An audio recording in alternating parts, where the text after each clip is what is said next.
नमस्कार, खबर उत्तराखंड में आप सभी का स्वागत है। मैं हूं आपके साथ यशी शुक्ला। रुक करेंगे खबरों का, लेकिन उससे पहले एक नजर सुर्खियों पर। आज नगर वन का ऑनलाइन उद्घाटन करेंगे पीएम मोदी। जापानी विधि से बनाया जाएगा कुदरती जंगल।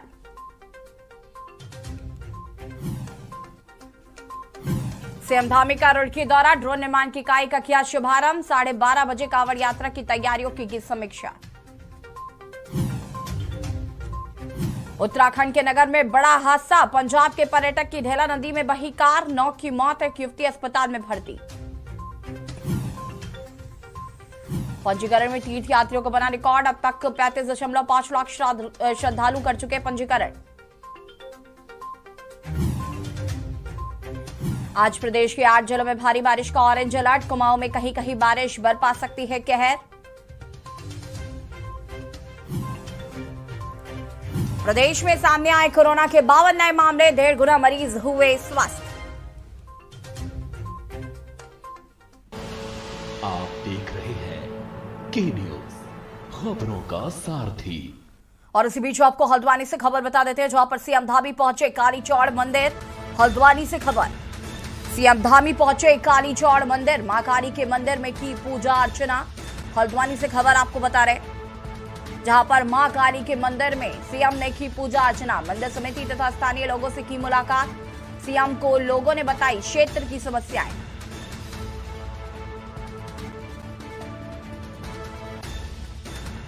मंदिर समिति व स्थानीय लोगों से मुलाकात की सीएम ने। सीएम को लोगों ने बताई क्षेत्र की समस्याएं।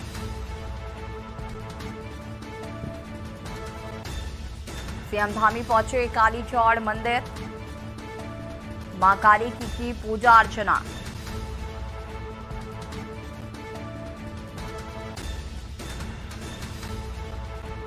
मंदिर समिति तथा स्थानीय लोगों से की मुलाकात। सीएम को लोगों ने बताई क्षेत्र की समस्याएं।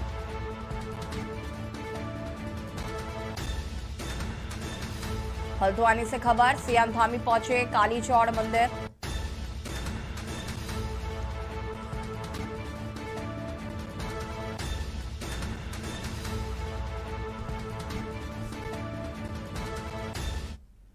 और अब पौड़ी से खबर आपको बता देते हैं, जहां पर NH 534 कोटद्वा रोड पर 2 वाहनों की भिड़ंत हो गई। NH 534 कोटद्वा रोड पर हुई 2 वाहनों की भिड़ंत, 4 लोग घायल बताए जा रहे हैं, जिसमें एक की हालत गंभीर है। आपको बता दें कि घायलों को जिला अस्पताल रेफर किया गया है। अस्पताल में उनका इलाज चल रहा है। घायलों को पहुंचाया गया है जिला अस्पताल। अस्पताल में चल रहा है इलाज।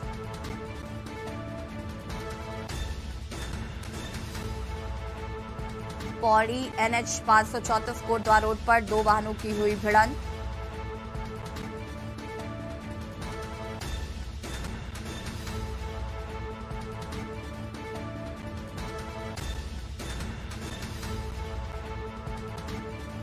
घायलों को जिला अस्पताल में कराया गया है भर्ती, जहां पर चल रहा है उनका इलाज।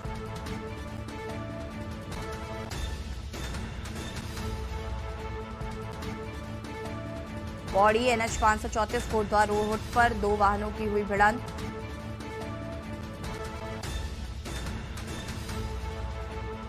चार लोग घायल बताए जा रहे हैं, जिसमें एक की हालत गंभीर है।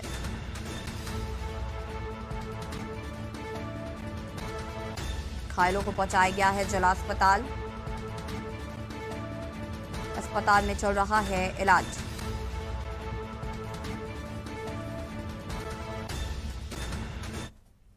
उत्तराखंड हाईकोर्ट ने जुलाई में सरकार द्वारा स्लॉटर हाउसों को संपूर्ण रूप से बंद करने के खिलाफ दायर जनहित याचिका पर सुनवाई की। मामले को सुनने के बाद मुख्य न्यायाधीश विपिन सांघी व न्यायमूर्ति RC खुल्बे की खंडपीठ ने मंगलौर के लिए बकरीद पर पशुवध करने की इजाजत दे दी है।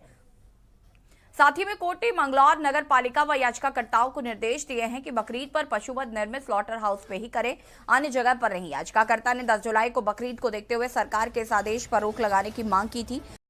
याचिका में यह भी कहा गया कि मंगलौर में 87% मुस्लिम रहते हैं, इससे बकरीद पर उन्हें पशुवध करने की इजाजत दी जाए। काशीपुर ने ये कह के खारिज कर दी कि उसके पास हाईकोर्ट के अपने नाम का गवर्नमेंट ऑफ इंडिया का भी एक ऑर्डर अभी आया है पिछले महीने कि कोई भी स्लॉटर आउटसाइड स्लॉटर हाउस नहीं किया जाएगा। तो हमारी ऑनरेबल कोर्ट से प्रेयर थी कि लास्ट ईयर भी इसी टाइप के सभी ऑर्डर्स होने के बावजूद एक large scale was done in the open area, तो इसका कोई मतलब नहीं रह जा रहा है। तो ऑनरेबल कोर्ट ने सभी चीज़ों को कंसीडर किया है और बकरीद 10 तारीख के लिए मैंगलोर म्यूनिसिपल भी लोगों को केवल उस स्लॉटर हाउस के अंदर slaughtering of animal for celebration allow की है। खबर हरिद्वार से है, जहां पर हरिओम सरस्वती पीजी कॉलेज धनौरी में डॉक्टर तेजवीर सैनी की प्रतिमा स्थापना के प्रतिभाग करने के लिए ऋतु खंडूरी विधानसभा अध्यक्ष पहुंची, जहां पर शिक्षा को समर्पित दिवंगत शिक्षाविद डॉक्टर तेजवीर सिंह सैनी की तृतीय पुण्यतिथि एवं प्रतिमा स्थापना करने के लिए ऋतु खंडूरी विधानसभा अध्यक्ष उत्तराखंड एवं स्वामी कैलाश चंद गिरी महाराज आचार्य भी महामंडलेश्वर पहुंचे। उन्होंने कहा कि हरिओम सरस्वती इंटर कॉलेज से लेकर डिग्री कॉलेज स्थापित करने के लिए कड़ा परिश्रम किया, जो उन्होंने आज इतनी बड़ी मिसाल पेश की है। मैं उन्हें नमन करती हूं। साथ ही उन्होंने ये भी कहा कि समय समय पर अपने विद्यालय में ग्रामीण द्वारा समाजसेवी जनप्रतिनिधियों द्वारा प्रोत्साहन योजना में विद्यालय में आवश्यक साधनों की पूर्ति की वो अविस्मरणीय है। अपने प्रयासों को सफल भी किया।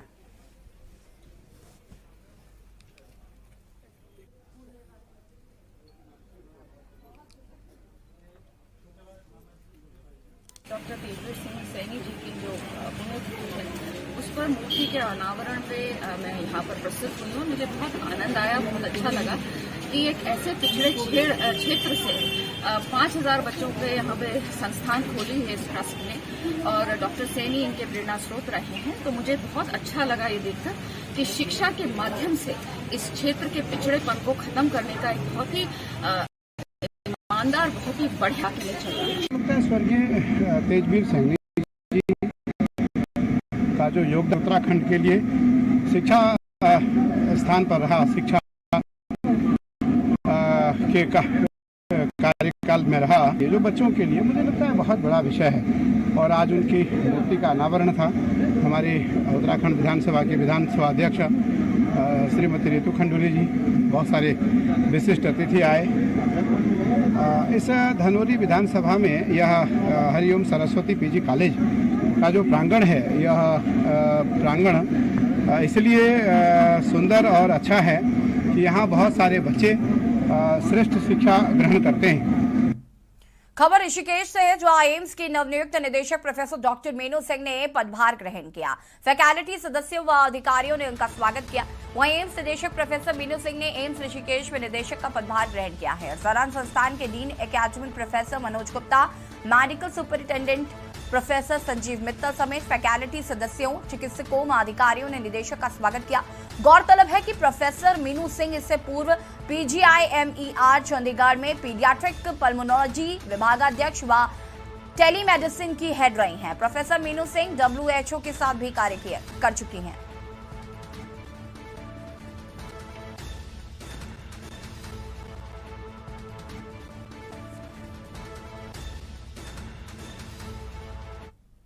खबर लालकुआ से है, जहां पर रेलवे प्रोटेक्शन फोर्स की आजादी के अमृत महोत्सव में जागरूकता यात्रा लालकुआ पहुंची। इस दौरान सब इंस्पेक्टर वेदपाल सिंह ने जानकारी देते हुए बताया कि वरिष्ठ कमांडेंट ऋषि पांडे के दिशा निर्देश पर RPF द्वारा आजादी का अमृत महोत्सव मनाया जा रहा है, जिसके तहत जागरूकता यात्रा बरेली से होकर लालकुआ होते हुए काठगोदाम तक जाएगी, जिसके बाद दूसरे चरण में मथुरा, कासगंज और कानपुर में भी इसी प्रकार की जागरूकता यात्रा निकाली जाएगी। रेलवे के नियमों के प्रति जागरूक करने हेतु LED स्क्रीन भी यात्रा में शामिल थी। यहां पहुंचने पर RPF इंस्पेक्टर चौकी लालकुआ तरुण वर्मा ने सभी जवानों को काठगोदाम रवाना किया।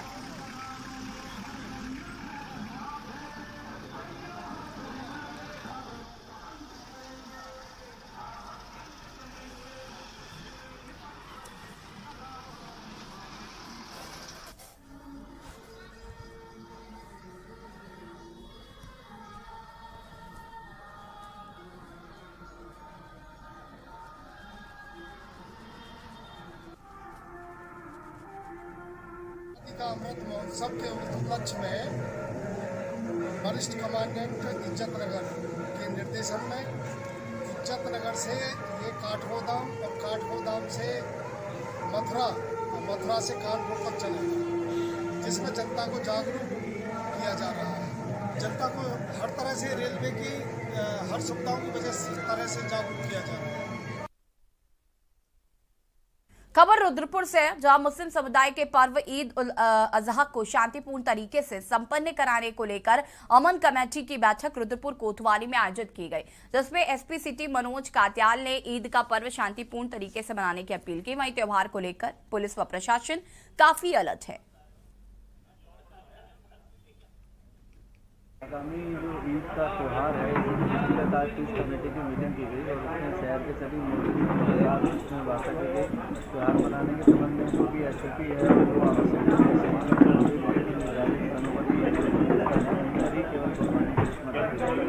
और बाकी इसके संबंध में जो भी निर्देश हैं वो उन लोग को दिए गए और सभी को आगाह किया गया कि किसी भी प्रकार की जानकारी का भंग करने का कोई कृत्य न करें, जिससे कि बाद में कानूनी कार्रवाई के लिए व्यवस्था हो। और इसी बीच आपको रुड़की से खबर बता देते हैं। रुड़की से खबर, रुड़की में स्थापित ड्रोन निर्माण इकाई का शुभारंभ किया मुख्यमंत्री पुष्कर सिंह धामी ने। मेक इन इंडिया पहल के अंतर्गत हुआ शुभारंभ। ड्रोन निर्माण की इकाई का सीएम धामी ने किया शुभारंभ। रुड़की से खबर आपको बता रहे हैं, रुड़की में स्थापित ड्रोन निर्माण इकाई का हुआ शुभारंभ। रुड़की में स्थापित ड्रोन निर्माण इकाई का हुआ शुभारंभ। मेक इन इंडिया पहल के अंतर्गत हुआ शुभारंभ। ड्रोन निर्माण की इकाई का सीएम धामी ने किया शुभारंभ। रुड़की में स्थापित ड्रोन निर्माण इकाई का हुआ शुभारंभ।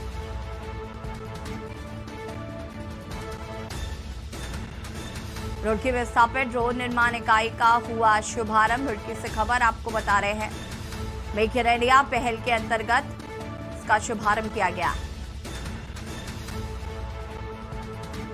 ड्रोन निर्माण की इकाई का सीएम धामी ने किया शुभारंभ।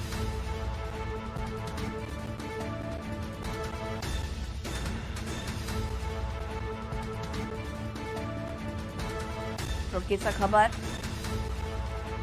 रुड़की में स्थापित ड्रोन निर्माण इकाई का शुभारंभ किया मुख्यमंत्री पुष्कर सिंह धामी ने। मेक इन इंडिया पहल के अंतर्गत हुआ शुभारंभ। ड्रोन निर्माण की इकाई का सीएम धामी ने किया शुभारंभ।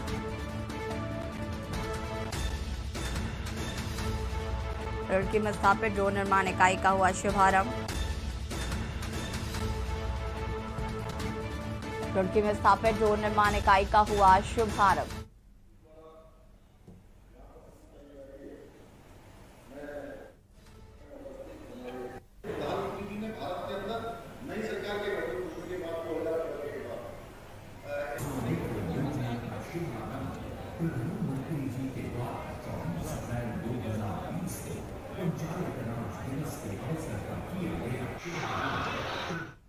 और अब खबर हरिद्वार से है, जहां पर उत्तराखंड एसटीएफ एवं तराई केंद्र वन विभाग रुद्रपुर वाइल्ड लाइफ दिल्ली की संयुक्त टीम द्वारा 4 वन्यजीव तस्करों को पुख्ता सूचना पर बाजपुर दोराहा क्षेत्र से पीछा करते हुए संयुक्त कार्रवाई कर हरिद्वार लक्सर वन क्षेत्र से गिरफ्तार किया गया है, जिनके कब्जे से 2 टाइगर स्किन बरामद हुई है। टीम द्वारा इस पर पिछले 1 माह से काम किया जा रहा था। गिरफ्तार वन्य तस्करों में उत्तराखंड व उत्तर प्रदेश के सबसे कुख्यात व शातिर वन्यजीव तस्कर तोताराम का पुत्र हरद्वारी लाल शामिल है। राष्ट्रीय पशु एसटीएफ उत्तराखंड ने किया 4 दुर्दांत वन्यजीव तस्कर को गिरफ्तार। 2 बाघ की खाल बरामद की गई है। हरिद्वार लक्सर वन क्षेत्र में पूछताछ जारी है। मामला संवेदनशील और राष्ट्रीय प्रतीक और राष्ट्र की गरिमा से जुड़ा हुआ है।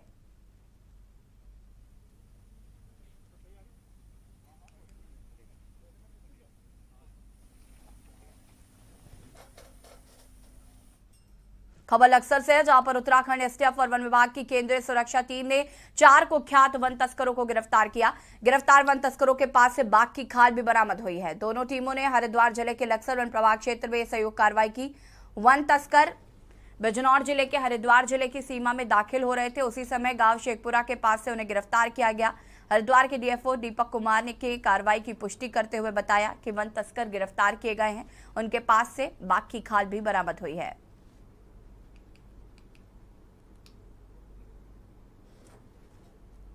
देखिए, जो सूचना अभी तक मुझे प्राप्त हुई है उसमें सुरक्षा दल, वन विभाग और STF द्वारा एक कार्रवाई की गई है। उनके द्वारा कुछ संदिग्ध गाड़ियों को बिजनौर जिले से पीछा किया जा रहा था और जब वो उत्तराखंड में एंटर कर रहे थे तभी उनको धर दबोचा गया।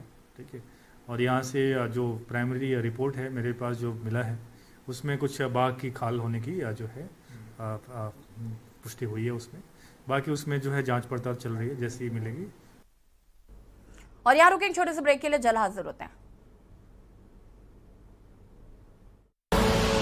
आप देख रहे हैं के न्यूज, खबरों का सारथी। देखें कौन नया खिलाड़ी आया है, समझा देते हैं, प्यार से समझाएंगे। ये तो अपनी जुबान है। जुबान एक हो तो दिल भी एक होने चाहिए। विमल, बोलो जुबान केसरी।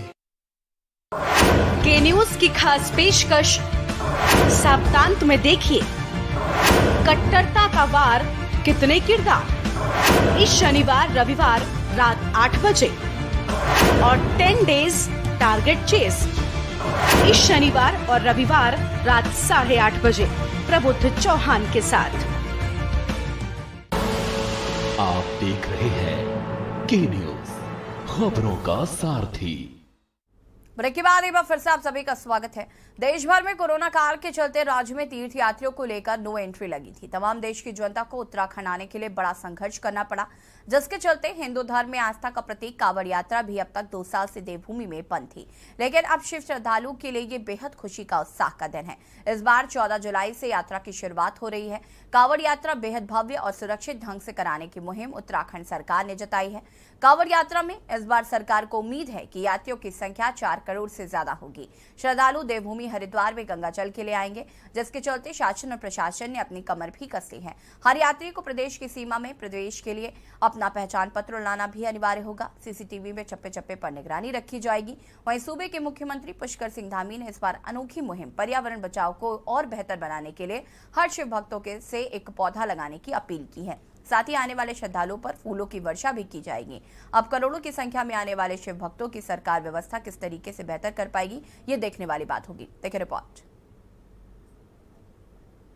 नहीं, शिव भक्त आएंगे तो चूंकि वो बहुत पुण्य कार्य के लिए आ रहे हैं और 2 सालों के बाद आ रहे हैं, इस बार 2 सालों तक हो नहीं पाया। हम चाहेंगे कि पर्यावरण संरक्षण के रूप में भी शिव भक्त जो है अपना योगदान देंगे, तो निश्चित रूप से वो एक पौधारोपण करके किसी रूप में उत्तराखंड के अंदर वो पौधा उन्हीं के नाम से आगे संरक्षित रहेगा। पूरी तरह से उसका संवर्धन करने का काम हमने आज स्टार्टअप के लोगों के ऊपर भी छोड़ा है कि किस प्रकार का ऐप बन सकता है, किस प्रकार की चीज़ बन सकती है। उस दिशा में कोई किसी से जोर जबरदस्ती नहीं है। कांवड़ यात्रा का हमें अनुभव है और निश्चित रूप में उसको डिस्ट्रिक्ट मजिस्ट्रेट जो हैं वो उसको देख रहे हैं और हम निश्चित रूप में जो कांवड़ यात्री चलेंगे उन पर पुष्प वर्षा करने जा रहे हैं, उनका स्वागत अभिनंदन करने जा रहे हैं।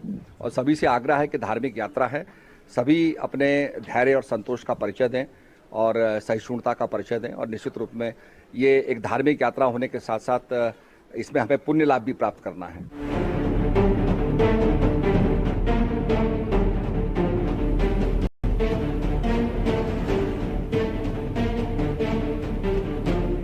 हरिद्वार में सावन मेलों को लेकर गढ़वाल मंडल आयुक्त के नेतृत्व में CCR में इंटर स्टेट बैठक की गई। इसमें उत्तराखंड के आसपास के तमाम राज्यों के अधिकारी शामिल हुए। कांवड़ मेले को सकुशल संपन्न कराने पर चर्चा की गई। बैठक में आए अन्य राज्यों के अधिकारियों ने कांवड़ मेले को सकुशल संपन्न कराने के लिए पूरा सहयोग देने का आश्वासन दिया है। आज इस वर्ष की जो आगामी कांवड़ यात्रा है उसके विषय में सभी समीपवर्ती जो सीमावर्ती राज्य हैं उनके जिलाधिकारी और वरिष्ठ पुलिस अधीक्षक यहाँ आए थे, तो उनके साथ चर्चा हुई है। इस वर्ष जो 4 धाम यात्रा हुई है अभी तक, वो बहुत अधिक संख्या में, अत्यधिक संख्या में श्रद्धालु 4 धाम यात्रा में आए हैं। तो देखते हुए यही एक अपेक्षा है कि इस वर्ष जो कांवड़ यात्रा है उसमें भी काफ़ी अधिक संख्या में यात्रियों के आने की संभावना है। उसको देखते हुए समस्त व्यवस्थाएं बनाई जानी हैं, जिसमें कि मुख्यतः ट्रैफिक को लेकर जो व्यवस्था है, दोनों तरह का जो पैदल यात्री है और डीआईजी गढ़वाल करण सिंह नगन्याल का कहना है कि आज इंटर स्टेट बैठक में 5 राज्य के अधिकारियों ने भाग लिया। तैयारियों को लेकर पूरी रूपरेखा तैयार की गई। साथ ही कोरोना महामारी को देखते हुए सुप्रीम कोर्ट की गाइडलाइन के अनुसार कांवड़ मेले को शाकुशल संपन्न कराया जाएगा। इनका कहना है कि कोरोना महामारी से पहले 2019 की कांवड़ यात्रा पर 3 करोड़ से ज्यादा कांवड़ी हरिद्वार आए थे। इस बार अनुमान है कि 4 करोड़ से ज्यादा कांवड़िए हरिद्वार आएंगे। इसी को देखते हुए भारी संख्या में अर्धसैनिक बल पीएसी और उत्तराखंड फोर्स के जवानों को तैनात किया जाएगा। बैठक में तय हुआ कि जनपदों में आपस में बेहतर संपर्क रखा जा सके, जिससे कितने कांवड़ियों और वाहन हरिद्वार की ओर आ रहे हैं इसकी सूचना आसानी से मिल सके, जिससे उत्तराखंड पुलिस प्रशासन को व्यवस्था बनाने में आसानी होगी। इंटर स्टेट बैठक में पहुंचे विनीत जायसवाल एसएसपी मुजफ्फरनगर का कहना है कि हमारी पूरी टीम बैठक में पहुंची और कांवड़ मेले को लेकर विस्तार से चर्चा की गई। ट्रैफिक व्यवस्था को लेकर प्लान तैयार किया गया है, जिससे कांवड़ियों और स्थानीय निवासियों को किसी भी प्रकार की परेशानी का सामना न करना पड़े। हमें उम्मीद है हम कांवड़ मेले को सकुशल संपन्न करा पाएंगे। मुजफ्फरनगर और हमारे डीएम साहब और हमारी पूरी टीम यहाँ पे मौजूद थी। कई इशूज़ थे जिनको यहाँ पे डिस्कस किया गया, ताकि एक कंपोजिट ट्रैफिक प्लान हमारे द्वारा बनाया जा सके, ताकि किसी भी कांवड़ियों को किसी भी प्रकार से या आम जनमानस को भी किसी भी प्रकार से कोई असुविधा ना हो।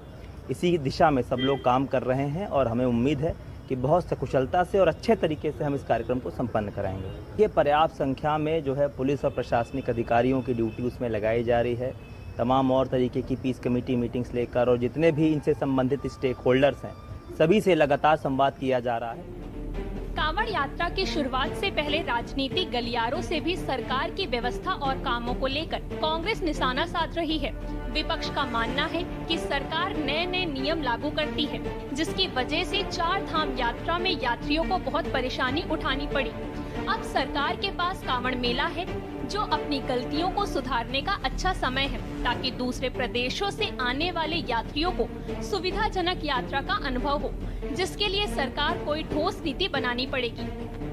एक गोल्डन अपॉर्चुनिटी है सरकार के पास। 4 धाम यात्राओं में जो अव्यवस्थाओं का बोलबाला था, जिस तरह से वहां पर मौतें हुई और जिस तरह से कुप्रबंधन सामने आया, अब सरकार के पास एक और मौका है, क्योंकि हम होस्ट स्टेट हैं उत्तराखंड। ऐसे में अतिथियों का भले ही आप आदर सत्कार ना कर पाएं, लेकिन उनको सुविधाजनक उनकी यात्रा और सुलभ उनकी यात्रा बनाने के लिए सरकार को सोचना होगा, इसकी बैठक करनी होगी। और सुनने में आया है कि सरकार वेरिफिकेशन की बात कर रही है। निश्चित तौर पर करिए, लेकिन आपकी जो एसओपी है वो बिल्कुल साफ होनी चाहिए। 4 धाम यात्रा गतिमान हो चुकी थी, 10 दिन बीत चुका था, फिर आपने पंजीकरण का राग लापा। इसलिए कांवड़ यात्रा में इस तरह की जो दुर्दशा है वो नहीं होनी चाहिए। आपको विरोधाभास नहीं होना चाहिए कि आप आखिर प्रदेश में करना क्या चाह रहे हैं।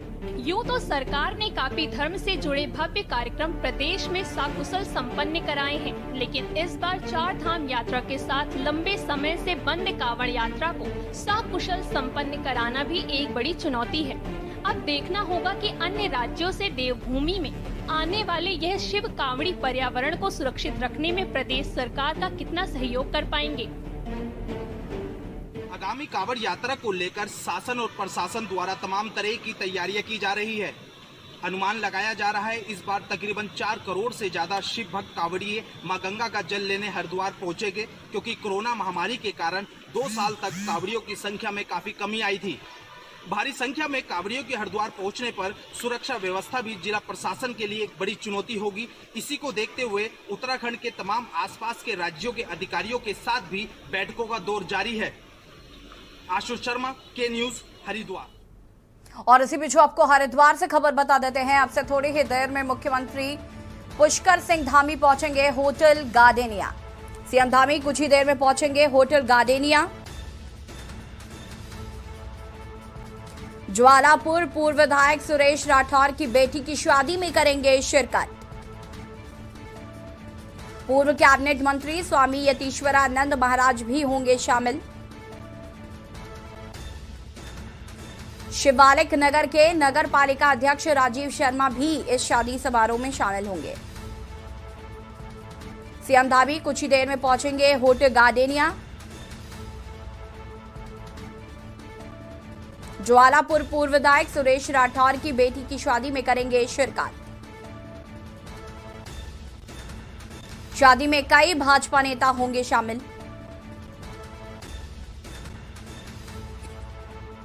सीएम धामी के आगमन से पहले सुरक्षा के कड़े इंतजाम किए गए हैं।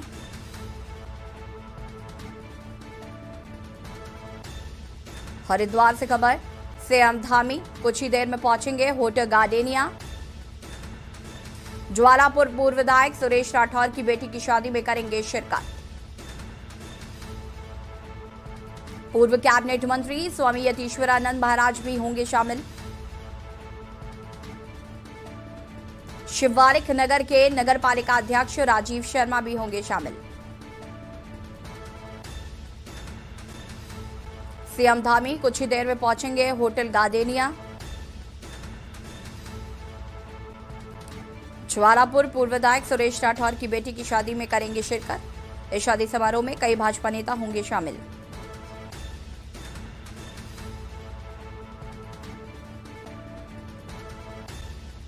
सीएम धामी के आगमन से पहले सुरक्षा के किए गए हैं कड़े इंतजाम।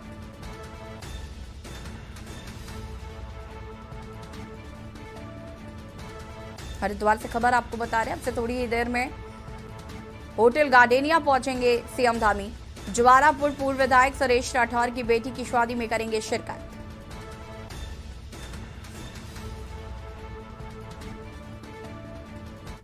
और खबर उत्तराखंड में फिलहाल इतना ही। देखते रहिए के न्यूज़ ज़रिया। नमस्कार।